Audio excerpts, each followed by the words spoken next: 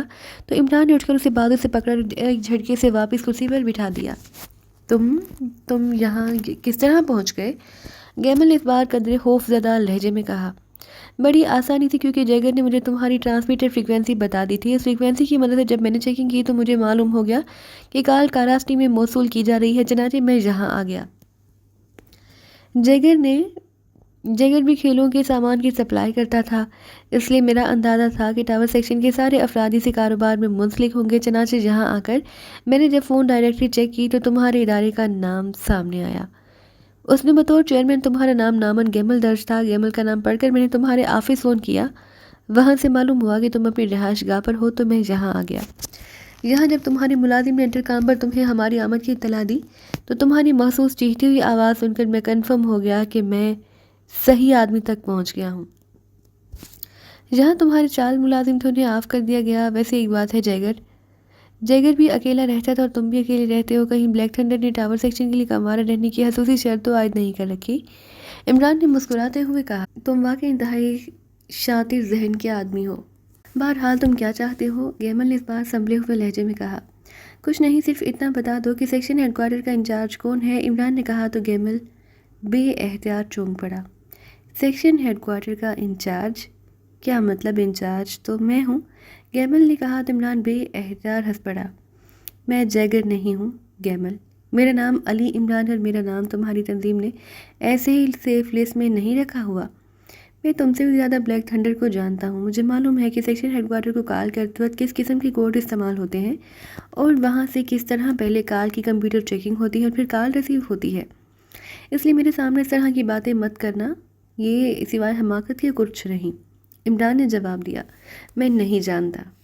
گیمل نے کہا، تمہارا تعلق بہرحال ٹاور سیکشن ہیڈ کوارٹر سے براہ راست ہوگا، اس لیے تم بتاؤ گے اس سے بات کرتے ہوئے کس قسم کا کوڈ استعمال کرتے ہیں؟ عمران نے جھولی میں رکھا ہوا مشین پسٹل ہاتھ میں اٹھاتے ہوئے کہا۔ اس کا لہجہ یکلہ تلہ ہو گیا، مجھے نہیں معلوم۔ گیمل نے بھی انتہائی مضبوط لہجے میں کہا، چلو یہ بتاؤ کہ تم نے فارمولہ کہاں بھیجا؟ عمران نے کہا تو گیمل چونک پڑا۔ کون سا فارمولہ؟ میرا کسی فارمولے سے کوئی تعلق نہیں، گیمل نے جواب دیا۔ عمران اٹھ کر اس کے قریب آیا، اس نے ایک ہاتھ اسی کاندھے پر رکھا، اس کے ساتھ ہی اس نے مشین پسٹل کی نال اس کی دونوں آنکھوں کے درمیان رکھ کر دبا دی۔ تو پھر تم چھٹی کرو، میں جہاں کی تلاشی لے کر سب کچھ خود ہی معلوم کر لوں گا۔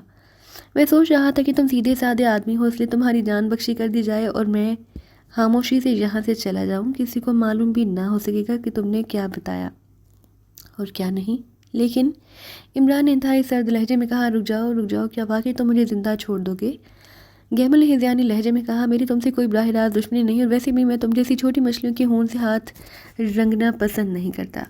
یہ بھی بتا دو کہ جب تم خود کو کسی کو نہ بتاؤ گے کسی کو بھی یہ معلوم نہ ہو سکے گا کہ میں یہاں آیا تھا۔ عمران نے اسی طرح سرد لہجے میں کہا، میں بتاتا ہوں، پلیز میری جان بخش دو، میں بتاتا ہوں، تم سے کوئی بات چھپانا ہو تو اپنے ساتھ ظلم کرنا ہے۔ گیمل نے کہا، بولتے جاؤ، میرے پاس ضائع کرنے کے لیے زیادہ وقت نہیں ہوا کرتا۔ عمران نے اسی طرح سرد لہجے میں کہا، فارمولہ پرانگل سے براہ راست میرے پاس پہنچا، میں نے اسے سیکشن ہیڈ کوارٹر بھجوایا تھا، لیکن میں نے ہدایت کے مطابق اس فارمولے کو اسپرنگ فیلڈ کے اسپرنگ گیمز کے چیئرمین گاسکن لمیٹڈ کو بھجوا دیا۔ اس کی رسید وہاں سے میرے پاس آ گئی اور بس، اس کے بعد کیا ہوا یہ مجھے معلوم نہیں۔ تم نے فون پر اس کی تصدیق تو کی ہوگی؟ نہیں، اس کی اجازت نہیں، میرا کام صرف اسے بک کرانا اور پھر رسید وصول کرنا ہے۔ گیمل نے جواب دیا، اگر رسید نہ آئے تو پھر؟ عمران نے کہا، تو پھر سیکشن ہیڈ کوارٹر کو رپورٹ بھجوا دی جاتی ہے، باقی کام وہ خود کرتے ہیں۔ گیمل نے جواب دیا، کیا گاسکن سے تمہاری بات ہوئی ہے؟ ہاں، کئی بار، اس کا تعلق بھی کھیلوں کا سامان سپلائی کرنے سے ہے، اس لیے اکثر بات چیت ہوتی رہتی ہے۔ کیا نمبر ہے اس کا؟ عمران نے پیچھے ہٹ کر مشین پسٹل جیب میں ڈال کر میز پر پڑے ہوئے فون کی طرف بڑھتے ہوئے کہا، تم اس سے کیا بات کرنا چاہتے ہو؟ اس طرح تو سب کو معلوم ہو جائے گا کہ میں نے تمہیں بتا دیا ہے، پھر تم مجھے ایک لمحہ بھی زندہ نہ رہنے دیں گے۔ گیمل نے خوف زدہ ہوتے ہوئے کہا، گھبراؤ نہیں، میں صرف کنفرم کرنا چاہتا ہوں کہ تم نے جو کچھ بتایا وہ درست بھی ہے یا نہیں۔ تم خود اس سے بات کرو گے، اسے میرا حوالہ دے کر بات کر لو کہ وہ فارمولے کے پیچھے لگے ہوئے ہیں، جو کہ فارمولہ تم نے اسے بھیج دیا، اس لیے وہ محتاط رہے۔ یہ تو صرف مثال ہے، باقی بات تم جس انداز میں چاہو کرو، مجھے صرف کنفرمیشن چاہیے اور بس، عمران نے کہا۔ تو گیمل نے اس بات پہ سر ہلاتے ہوئے فون نمبر اور اسپرنگ فیلڈ کا رابطہ نمبر بھی بتا دیا۔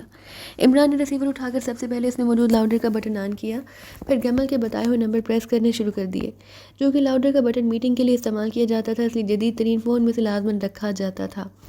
جب دوسری طرف سے گھنٹی بجنے کی آواز سنائی دی تو عمران نے فون اٹھایا، پھر ریسیور اس نے گیمل کے کان سے لگا دیا۔ اور خود فون پہ سے اٹھا کر اس کے قریب کھڑا ہو گیا۔ یس، چند لمحہ بعد ریسیور اٹھائے جانے کی آواز سنائی دی۔ گیمل بول رہا ہوں کراسٹی سے۔ گیمل نے کہا، وہ تم حیریت، کیسے کال کی ہے؟ دوسری طرف سے چونک کر حیرت بھرے لہجے میں کہا گیا، گاسکن تمہیں پاکیزہ سیکرٹ سروس کے بارے میں اطلاع ہے یا نہیں؟ گیمل نے کہا، پاکیزہ سیکرٹ سروس وہ کون ہے؟ کیا مطلب؟ میں سمجھا نہیں تمہاری بات۔ تمہیں شاید معلوم نہیں کہ جو فارمولہ پرانگل سے ٹاور سیکشن نے حاصل کیا اور جسے میں نے تمہارے نام بک کرایا تھا، اس کے پیچھے پاکیزہ سیکرٹ سروس لگی ہوئی ہے۔ وہ فلیڈنگ میں سٹان کے پاس پہنچ گئی، لیکن سٹان کو میں نے انڈر گراؤنڈ کرا دیا۔ اس کے بعد فلیڈنگ میں انچارج جیگر تک پہنچ گئے۔ انہوں نے جیگر کو ہلاک کر دیا۔ گو ان کی آپس میں جو گفتگو ٹیپ ہوئی، اس سے بھی معلوم ہوتا ہے کہ انہیں معلوم ہو گیا کہ فارمولہ کنساٹا کے قریب ایرک فیلڈ میں کسی اسپیشل لیبارٹری میں پہنچا ہے، لیکن ظاہر ہے یہ غلط ہے۔ کنساٹا اور ایرک فیلڈ کا تعلق ٹاور سیکشن سے نہیں، اس لیے ہمیں فکر کی ضرورت نہیں ہے۔ لیکن یہ لوگ حد درجہ شاطر ہیں، ہو سکتا ہے انہیں کسی طرح یہ معلوم ہو جائے کہ فارمولہ تم تک پہنچا ہے، اس لیے تم اپنی طرف سے پوری طرح محتاط رہنا۔ گیمل نے کہا، تمہیں فکر کرنے کی ضرورت نہیں، سیکشن ہیڈ کوارٹر سے مجھے پہلے ہی اطلاع کر دی گئی ہے اور میں پوری طرح محتاط ہوں۔ ویسے بھی جب تک وہ تم تک نہ پہنچ جائے، وہ مجھ تک تو کسی صورت بھی نہیں پہنچ سکتے، گاسکر نے جواب دیتے ہوئے کہا۔ مجھ تک وہ کسی صورت بھی نہیں پہنچ سکتے۔ بہرحال میں نے سوچا کہ تمہیں اطلاع کر دوں، لیکن سیکشن ہیڈ کوارٹر مجھ سے پہلے ہی تمہیں اطلاع کر چکا ہے، تو پھر ٹھیک ہے، گڈ بائے، بے فکر رہو، گڈ بائے۔ دوسری طرف سے کہا گیا۔ اس کے ساتھ ہی رابطہ ختم ہو گیا۔ عمران نے ریسیور کیڈل پر رکھا، پھر فون پیس کو لے جا کر واپس میز پر رکھ دیا۔ اب تو تمہاری تسلی ہو گئی ہے، گیمل نے کہا۔ ہاں، لیکن اب تم کوڈ بتاؤ گے جو تم سیکشن ہیڈ کوارٹر کے ساتھ گفتگو کے وقت استعمال کرتے ہو، اور سیکشن ہیڈ کوارٹر کی فریکوینسی بھی بتاؤ گے، عمران نے کہا۔ کوڈ تو میں بتا سکتا ہوں، لیکن ٹرانسمیٹر استعمال نہیں ہوتا، بلکہ ایک جدید ترین لنک مشین استعمال ہوتی ہے، جس میں سے پہلے روشنی ڈال کر چیکنگ کی جاتی ہے، آواز کمپیوٹر چیک کرتا ہے، پھر بات آگے بڑھتی ہے۔ گیمل نے کہا، اوکے، تم کوڈ بتا دو۔ ٹھیک ہے، تم نے واقعی تعاون کیا، اس لیے میں تمہیں زندہ چھوڑ کر جا رہا ہوں، عمران نے کہا۔ گیمل کے کوڈ بتانے کے بعد اس کے ساتھ اس کا بازو گھما اور مڑی ہوئی انگلی کا ہک پوری قوت سے گیمل کی کنپٹی پر پڑا تو وہ چیختا ہوا اچھل کر پہلو کے بل نیچے فرش پر جا گرا۔ اسی لمحے عمران کی لات حرکت میں آئی اور تڑپتا ہوا گیمل یکلحظ ساکت ہو گیا۔ عمران تیزی سے مڑا اور دروازہ کھول کر باہر نکل گیا۔ بیرونی برآمدے میں جولیا موجود تھی۔ کیا ہوا؟ جولیا نے چونک کر پوچھا۔ معاملہ اور آگے بڑھ گیا ہے، اندر آفس میں گیمل بے ہوش پڑا ہے۔ میں نے اسے وعدہ کیا تھا کہ اگر وہ سچ بولے گا تو میں اسے زندہ چھوڑ جاؤں گا، اور میں نے اسے زندہ چھوڑ دیا ہے، لیکن اس کی زندگی ہمارے لیے خطرناک ہو سکتی ہے، اور تم نے کوئی وعدہ نہیں کیا، عمران نے کہا اور تیزی سے سیڑھیاں اتر کر پورچ کی طرف بڑھنے لگا۔ جولیا اس کا اشارہ سمجھ کر تیزی سے مڑی اور دوڑتی ہوئی اندرونی طرف چلی گئی۔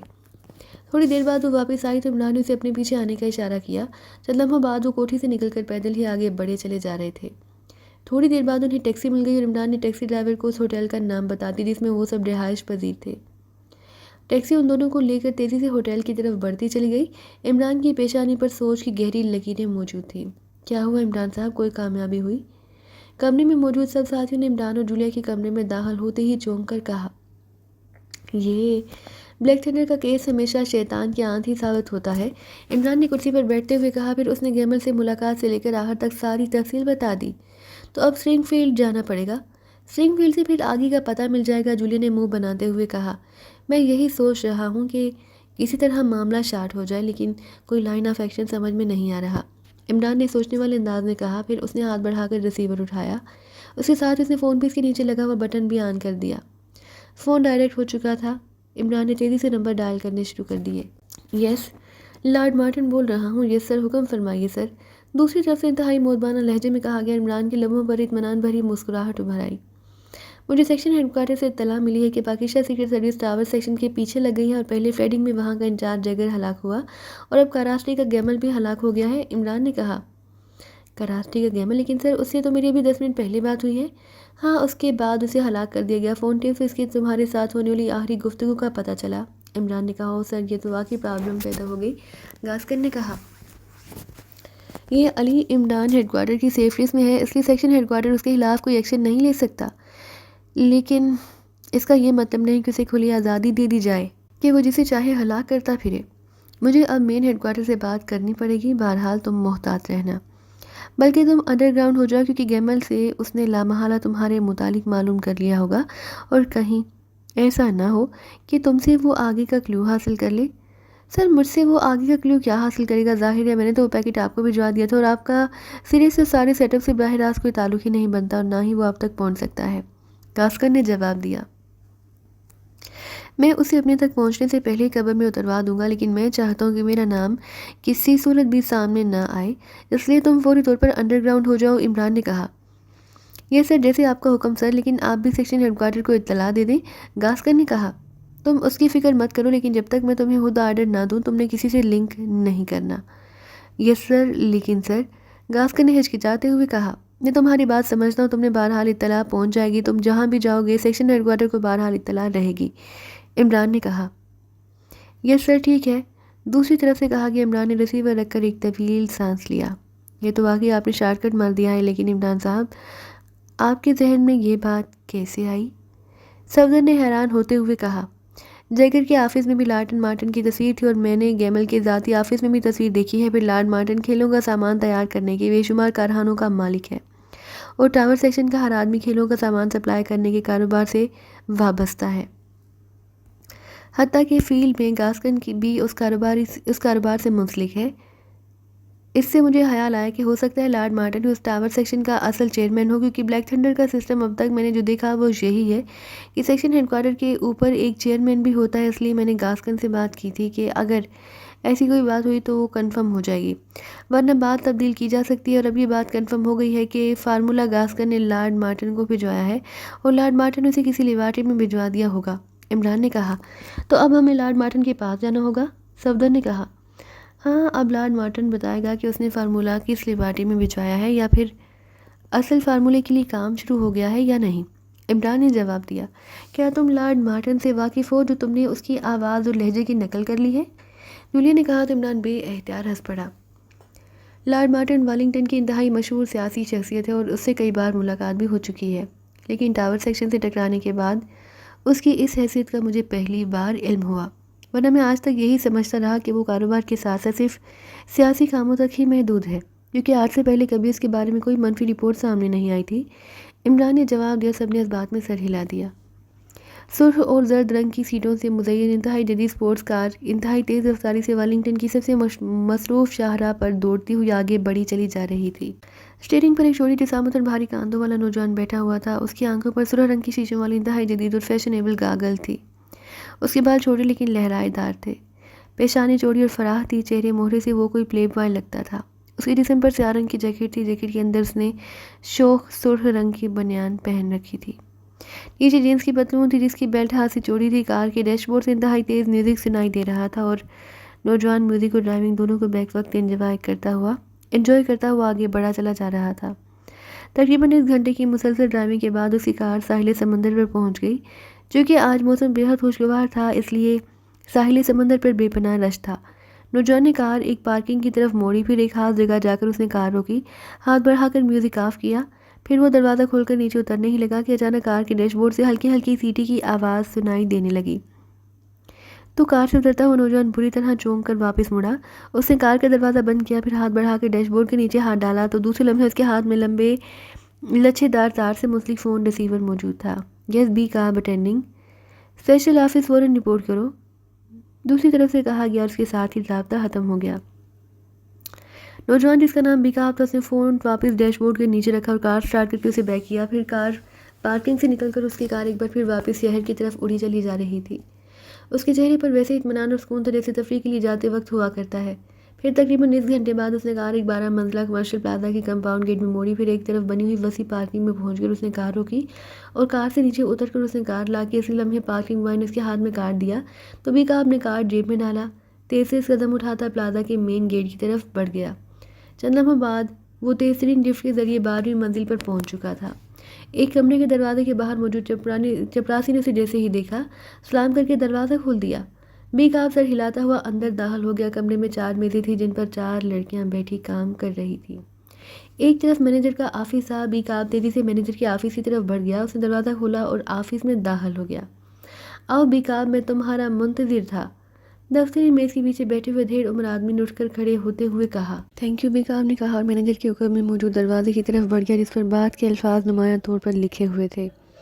یہ واقعی ایک فرنشڈ بات تھا۔ بیکاب نے دروازہ بند کیا، پھر فلیش ٹینکی کی طرف بڑھ گیا۔ اس نے اس کا ڈھکنا اٹھایا اور اندر ہاتھ ڈال کر سائڈ میں لگے ہوئے کلیور کو جھٹکا دیا. پھر ڈھکنا بند کر کے وہ بات کے بائیں کونے میں کھڑا ہو گیا. دوسرے لمحے بات کا بایاں کونا کسی لفٹ کی تیزی سے نیچے اترتا چلا گیا. تھوڑی دیر بعد جب یہ لفٹ رکی تو سامنے ایک برآمدہ تھا جس میں 2 مشین گنوں سے مسلح آدمی کھڑے تھے. بیکاب برآمدے میں داخل ہوا اور تیزی سے مڑ کر ایک سائڈ میں موجود دروازے کی طرف بڑھ گیا. دروازہ بند تھا. اس کی سائڈ دیوار میں ایک ڈور فون لگا ہوا تھا. اس نے ہاتھ بڑھا کر اس کا بٹن آن کر دیا. کون ہے؟ وہی بھاری آواز سنائی دی جس نے کار میں اسے اسپیشل آفس پہنچنے کا کہا تھا. دروازہ بند تھا. اس کی سائڈ دیوار میں ایک فون لگا ہوا تھا. اس نے ہاتھ بڑھا کر اس کا بٹن آن کر دیا. کون ہے؟ وہی بھاری آواز سنائی دی. TSA 0001 بیکاب نے جواب دیتے ہوئے کہا تو دروازہ خود بہت کھل گیا اور بیکاب اندر داخل ہوا. دروازہ خود بہت اس کے حکم میں بند ہو گیا. یہ ایک خاصا بڑا کمرہ تھا جس کے ایک کونے میں ایک بڑی سی میز کے پیچھے چوڑے چہرے والا آدمی بیٹھا تھا. بیٹھو بیکاب، اس آدمی نے بغور بیکاب کو دیکھتے ہوئے کہا اور بیکاب خاموشی سے میز کی دوسری طرف رکھی ہوئی کرسی پر بیٹھ گیا. اس نے آنکھوں سے گاگل اتاری اور اسے اپنے سامنے میز پر رکھ دیا. اس کی آنکھوں میں ذہانت کی چمک اور جوانی کی شوخی موجود تھی. تم کافی عرصے سے شکایت کر رہے تھے کہ تمہیں کوئی مشن نہیں دیا جا رہا، ادھیڑ عمر آدمی نے مسکراتے ہوئے کہا. گڈ نیوز باس، کیسا مشن ہے؟ بیکاب نے مسکراتے ہوئے کہا. انتہائی شاندار. اگر تم اس میں کامیاب رہے تو شاید تمہیں سپر ایجنٹ سے ترقی دے کر مین ہیڈ کوارٹر سے اٹیچ کر دیا جائے. بوس نے مسکراتے ہوئے کہا تو نوجوان کے چہرے پر مسرت کا آبشار سا بہنے لگا. آپ نے ہمہ لفظ اگر استعمال کر دیا باس. بیکاب کی زندگی میں کوئی اگر مگر نہیں ہوتا. بیکاب نے مسکراتے ہوئے کہا تو باس نے مسکراتے ہوئے دراز کھولی اور ایک فوٹو نکال کر اس کی طرف بڑھا دیا. دیکھو اور مجھے بتاؤ کہ اس آدمی کے بارے میں تم کچھ جانتے ہو؟ بوس نے کہا تو بیکاب نے اشتیاق بھرے انداز میں فوٹو لیا اور اسے غور سے دیکھنے لگا. یہ تو کوئی مسخرہ لگتا ہے باس، میں تو اسے نہیں جانتا. بیکاب نے انکار میں سر ہلاتے ہوئے کہا تو باس بے اختیار مسکرا دیا. ہاں، یہ واقعی بظاہر ایک مسخرہ سا آدمی اور ہے بھی ایشیائی. اس کا تعلق ایشیا کے ملک پاکستان سے ہے. اس کا نام علی عمران ہے. ویسے یہ اپنے آپ کو پرنس آف ڈھمپ بی کہلواتا ہے. اس کا تعلق پاکستان سیکرٹ سروس سے ہے. باس نے جواب دیا. لیکن باس، میرے مشن کے ساتھ اس کا کیا تعلق ہے؟ کیا اسے ہلاک کرنا ہے؟ بیکاب نے منہ بناتے ہوئے کہا. اگر واقعی یہی مشن ہو تو بس کیا مذاق کرنے کے لیے میں ہی رہ گیا ہوں؟ ایک ایشیائی مسخرے کو ہلاک کرنا کیا مجھ جیسے سپر ایجنٹ کا ہی مشن رہ گیا ہے؟ یہ کام تو کوئی عام سا پیشہ ور قاتل بھی کر سکتا ہے. بیکاب نے غصیلے لہجے میں کہا تو باس پہ احتیاط طنزیہ انداز میں ہنس پڑا. اونٹ جب تک پہاڑ کے نیچے نہ پہنچے وہ اپنے آپ کو دنیا میں سب سے بلند سمجھتا ہے. اس آدمی کو دیکھ کر تم منہ بنا رہے ہو. اس کو ہلاک کرنے کی خواہش دنیا کے تمام سپر پاور تو کیا بلکہ سپریم ایجنٹوں کے دلوں میں موجود ہے. لیکن ان سب کو معلوم ہے کہ جس کسی نے بھی اس مشن کو ہاتھ میں لیا اس کی قبر اسی لمحے خود بخود کھدنا شروع ہو جاتی ہے. آج تک بلا مبالغہ سینکڑوں نہیں بلکہ ہزاروں top agent, black agent, super agent اور سپریم ایجنٹ اس علی عمران کے ہاتھوں قبر میں دفن ہو چکے ہیں. ہزاروں نہیں تو سینکڑوں بین الاقوامی تنظیمیں بھی اس آدمی کے ہاتھوں تباہی کا شکار ہو چکی ہیں. اور تم کہہ رہے ہو کہ کوئی بھی پیشہ ور قاتل اسے ہلاک کر سکتا ہے؟ وہ اسے کہا تو بیکاب کی آنکھیں حیرت سے پھیلتی چلی گئیں. اور تم کہہ رہے ہو کہ کوئی بھی پیشہ ور قاتل اسے ہلاک کر سکتا ہے؟ وہ اس نے کہا تو بیکاب کی آنکھیں حیرت سے پھیلتی چلی گئیں. اس کے چہرے پر ایسے تاثرات ابھر آئے جیسے اسے باس کی بات پر یقین نہ آ رہا ہو. آپ واقعی مذاق کر رہے ہیں؟ یہ کیسے ممکن ہے؟ بیکاب نے کہا. تم بلیک تھنڈر کی سپر ایجنٹ ہو اور تمہارا تعلق ٹاور سیکشن سے ہے. میں درست کہہ رہا ہوں نا؟ باس نے کہا. ظاہر ہے باس، لیکن آپ آخر کیوں اتنا سسپینس پھیلا رہے ہیں؟ بیکاب نے اس بار منہ بناتے ہوئے کہا. ٹاور سیکشن سے پہلے بلیک تھنڈر کی دوسرے مختلف سیکشن کے 8 سپر ایجنٹ اور ایک گولڈن ایجنٹ اسے ٹکرا چکے ہیں. نتیجہ جانتے ہو کیا ہوا؟ ان میں سے ایک بھی اس کے مقابل کامیاب نہ ہو سکا بلکہ بلیک تھنڈر کا سپریم ایجنٹ ٹرومین اسے ٹکرایا اور ناکام ہو کر الٹا اس کا ساتھی بن گیا. اس کے بعد سپر ایجنٹ سوبر، کاربن، ٹامور، کلنٹن، جوپیٹر، برکلے، بیروفین اور گولڈن ایجنٹ بوبی مختلف مشنز کے سلسلے میں اس سے ٹکرا چکے ہیں. لیکن ان میں سے کوئی بھی اس کے خلاف کامیاب نہیں ہو سکا. باس نے کہا. کمال ہے باس، اگر آپ مذاق نہیں کر رہے تو پھر میں یہ مشن لینے کے لیے تیار ہوں. پھر یہ واقعی مشن میرا ہے اور آپ دیکھیں گے کہ جو کام کوئی بھی نہیں کر سکا وہ بیکاب کیسے آسانی سے کر لیتا ہے. بیکاب نے کہا. اسی لیے میں نے تمہیں کال کیا ہے کیونکہ مجھے تمہارے کام کرنے کا انداز بھی معلوم ہے اور میں تمہاری صلاحیتوں سے واقف ہوں. لیکن مسئلہ یہ ہے کہ مین ہیڈ کوارٹر نے اسے سیف لسٹ میں رکھا ہوا ہے، اس لیے اس کو ہلاک کرنا مین ہیڈ کوارٹر سے غداری ہے.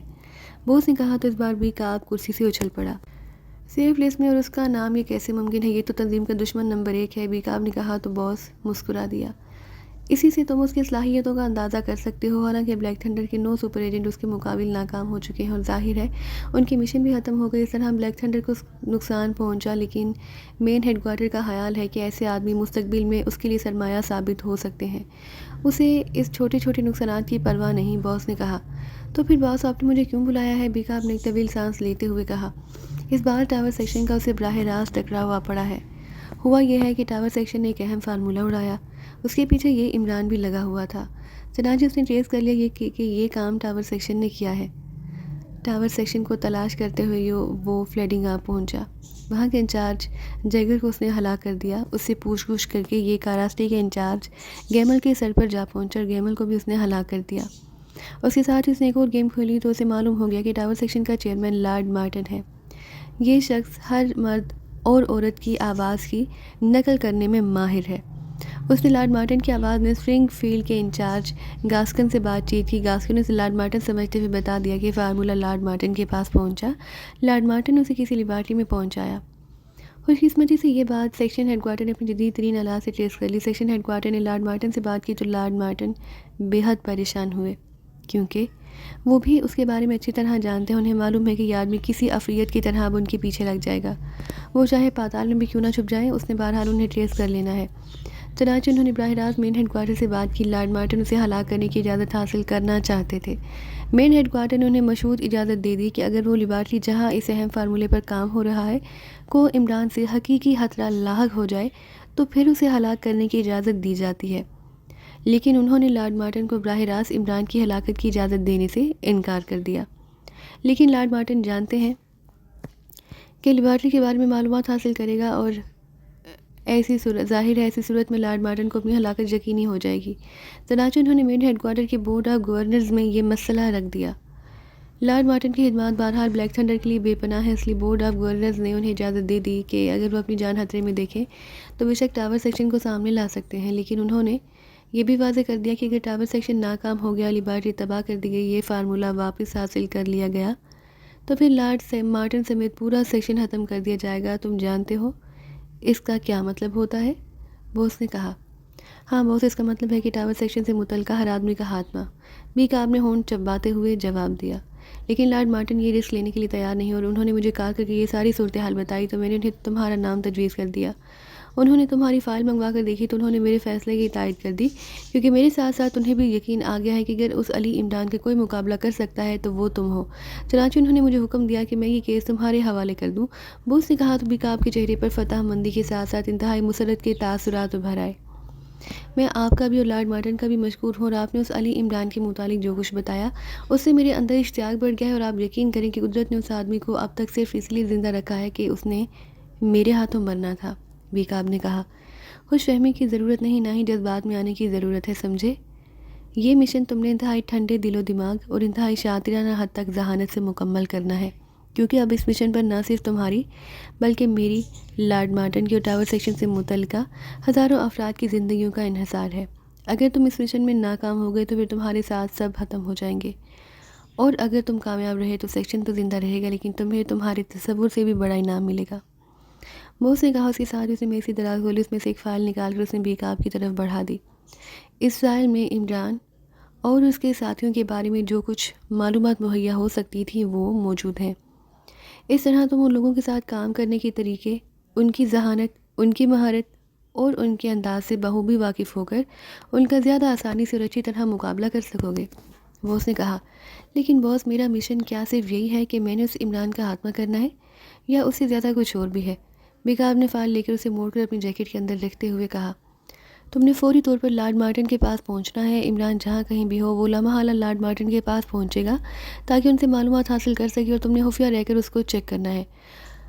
اس کے بعد اس کے ساتھیوں کا خاتمہ کرنا ہے، اور یہ بھی سن لو کہ اگر فوری طور پر تم اس میں کامیاب نہ ہو سکو تو دل چھوٹا کرنے کی ضرورت نہیں۔ عمران سے مقابلے کی فیلڈ وسیع ہو جائے گی۔ میں تمہیں بتا دیتا ہوں کہ جس لیبارٹری میں وہ فارمولہ موجود ہے، عمران نے بہرحال اس لیبارٹری تک ہر حالت میں پہنچنا ہے، اور تمہارا اصل کام عمران کو اس لیبارٹری تک پہنچنے یا اسے تباہ کر کے وہاں سے فارمولہ حاصل کرنے نہیں دینا۔ یہ بھی ہو سکتا ہے کہ ہمارے سارے اندازے ہی غلط ثابت ہوں، عمران لارڈ مارٹن کے پاس پہنچنے کی بجائے کسی اور ذریعے سے لیبارٹری کا کھوج لگا کر براہ راست وہاں پہنچ جائے۔ اس لیے لارڈ مارٹن کے ساتھ ساتھ تم نے اس لیبارٹری کی حفاظت بھی کرنی ہے۔ یہ لیبارٹری ٹاور سیکشن کی سب سے بڑی اور اہم ترین لیبارٹری ہے۔ یہ لیبارٹری ایکریمیا میں نہیں بلکہ فلوریڈا سے میڈغاسکر کی طرف جاتے ہوئے راستے میں ایک جزیرہ آتا ہے جس کا نام کامبا ہے۔ یہ جزیرہ سیاحوں کی جنت کہلاتا ہے، کیونکہ فلوریڈا سے قریب ہے اور وہاں دنیا کی تمام سہولتیں مہیا ہیں، اور کسی قسم کی کوئی پابندی نہیں۔ کامبا جزیرے پر کسی ملک کا کوئی قانون لاگو نہیں ہوتا، وہاں البتہ مقامی حکومت ہے جن کے اپنے قوانین ہیں۔ یہ قوانین بھی محسوس حد تک ہیں کہ کوئی اخلاقی جرائم کھلے عام نہ ہو سکے اور بس، باس نے کہا۔ باس میں کئی بار کامبا جا چکا ہوں اس لیے مجھے معلوم ہے، لیکن باس وہاں لیبارٹری کہاں ہے؟ وہاں تو مجھے کسی قسم کی کوئی لیبارٹری ہی نظر نہیں آئی۔ لیبارٹری خاص طور پر انڈر گراؤنڈ بنائی گئی ہے، اوپر کھیلوں کا مخصوص سامان بنانے کی فیکٹری ہے جس کا نام کامبا گیم فیکٹری ہے۔ اس فیکٹری کی بورڈ آف گورنرز میں لارڈ مارٹن بھی شامل ہے۔ فیکٹری ان کی ذاتی ملکیت ہے، لیکن اس لیبارٹری کا خفیہ راستہ علیحدہ ہے جس کا علم اس فیکٹری میں کام کرنے والے کسی آدمی کو بھی نہیں۔ لیبارٹری کا انچارج ڈاکٹر جوزف ہے جس کا تعلق براہ راست سیکشن ہیڈ کوارٹر سے ہے، حتیٰ کہ لارڈ مارٹن بھی اس کے بارے میں کچھ نہیں جانتا، باس نے تفصیل بتاتے ہوئے کہا۔ لیکن باس، لارڈ مارٹن یہاں ویلنگٹن میں رہتے ہیں، لیبارٹری کامبا میں ہے، پھر میں دونوں جگہوں پر کیسے نگرانی کروں گا؟ یہ تو میرے لیے درد سر بن جائے گا، بیکاب نے کہا۔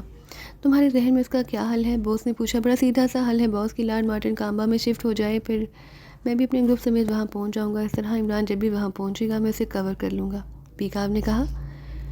گڈ، لارڈ مارٹن نے بھی یہی لایا عمل طے کیا ہے۔ کامبا میں لارڈ مارٹن کی ذاتی رہائش گاہ موجود ہے جس کا نام لارڈ ہاؤس ہے۔ لارڈ ہاؤس وہاں شفٹ بھی ہو چکے ہیں۔ تمہیں آفس سے ایک خصوصی کارڈ مل جائے گا، تم اس کارڈ کے ذریعے لارڈ مارٹن سے جا کر ملو گے، پھر تم نے اپنی رپورٹ بھی انہیں دو گے اور ان کی ہدایات پر بھی عمل کرو گے، باس نے کہا۔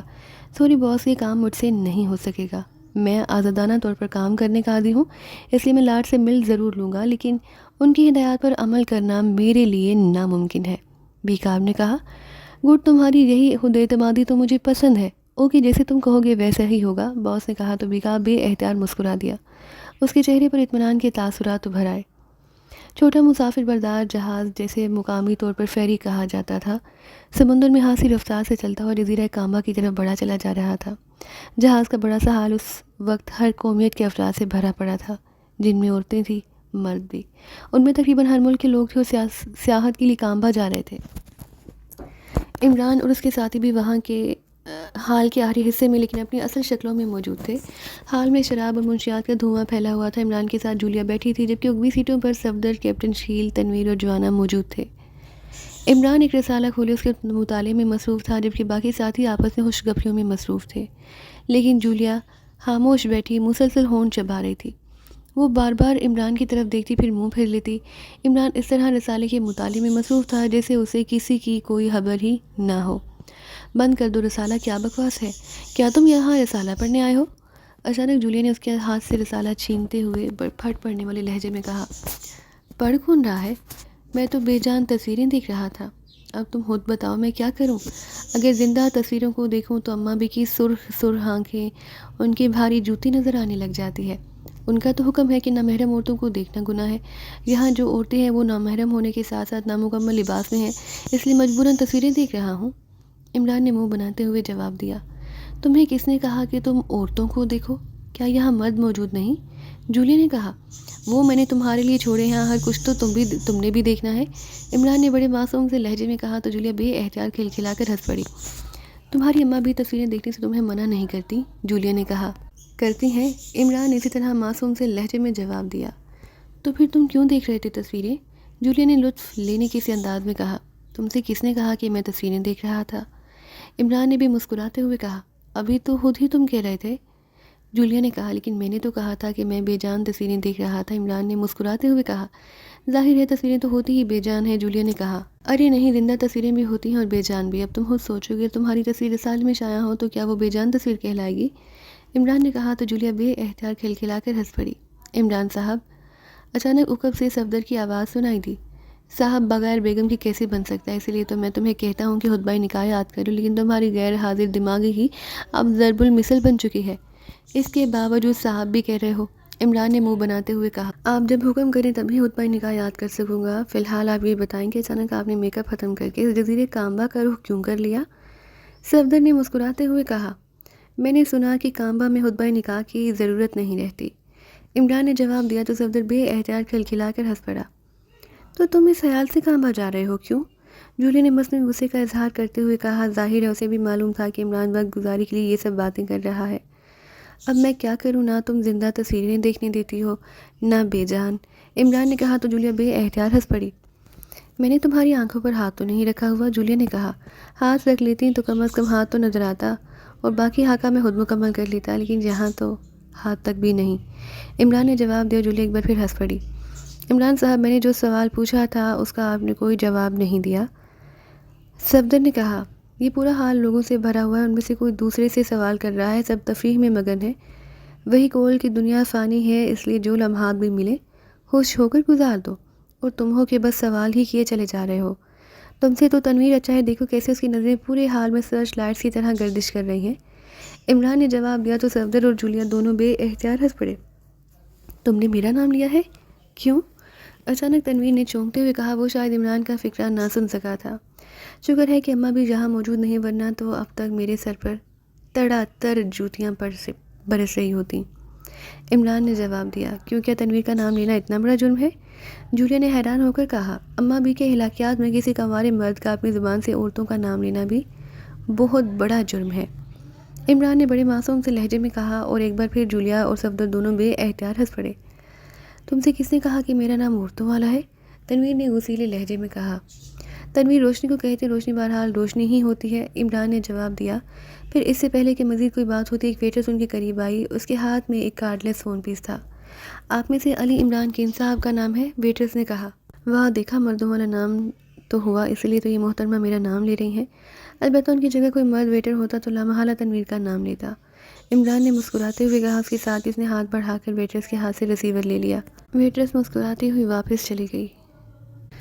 علی عمران، میں سیریس ایکسنٹ بول رہا ہوں، عمران نے فون کا بٹن پریس کرتے ہوئے کہا۔ فاسٹر بول رہا ہوں عمران صاحب، کام بس ہے، آپ کی آمد کی جہاں اطلاع پہنچ چکی اور ساحل سمندر پر آپ کے استقبال کے لیے آدمی تیار ہیں، اس لیے مجھے فون کرنا پڑا۔ دوسری طرف سے ایک مردانہ آواز سنائی دی۔ ساحل سمندر تو بھی بہت دور ہے فاسٹر، میں سمجھا تھا کہ شاید انہوں نے فیری کو ہی اڑانے کا پلان بنا لیا ہے، جو تمہیں فون کرنا پڑ گیا۔ بہرحال جو کام میں نے تمہارے ذمہ لگایا تھا اس کا کیا ہوا؟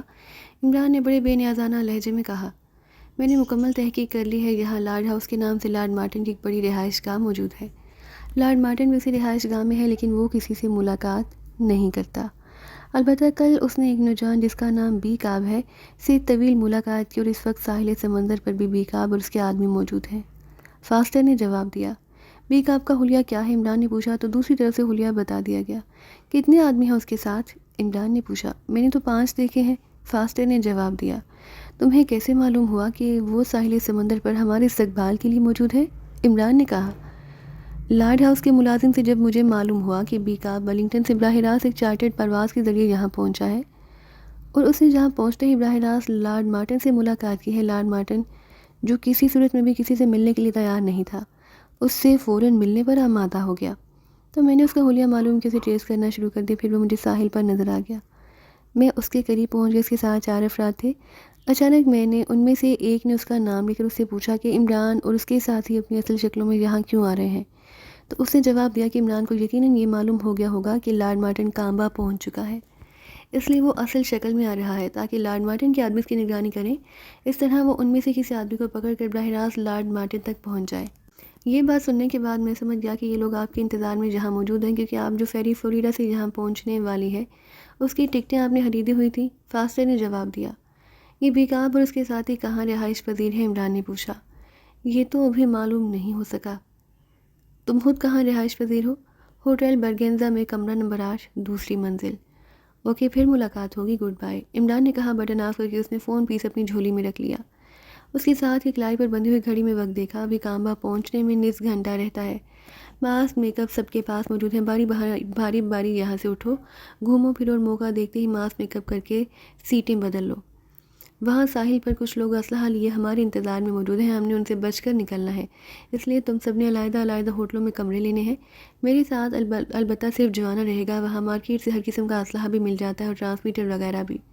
سب نے 20-6 ٹرانسمیٹر خرید لینے ہیں، ساتھ اپنی ذاتی فریکوینسیاں اس پر ایڈجسٹ کر لینی ہیں۔ میں تم سے خود ہی رابطہ کر لوں گا، تم یہ ساری تفصیل پیچھے پہنچا دو، عمران نے جولیا سے مخاطب ہو کر کہا، اس انداز میں کہا جیسے مذاق میں باتیں کر رہا ہو۔ تو جولیا نے سر موڑا، پھر صفدر تک یہ ساری بات پہنچائی۔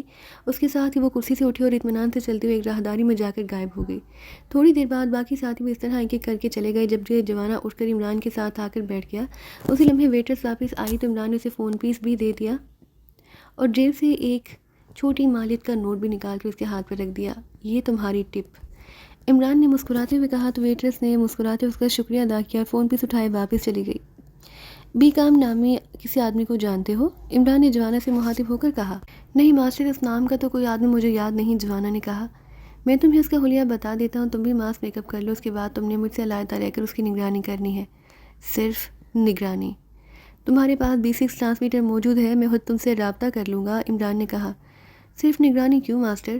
جوانا نے ہونٹ بھینچتے ہوئے کہا. ہم وہاں تفریح کرنے کے لیے نہیں جا رہے، سمجھے؟ ہمارے سامنے ایک مشن ہے.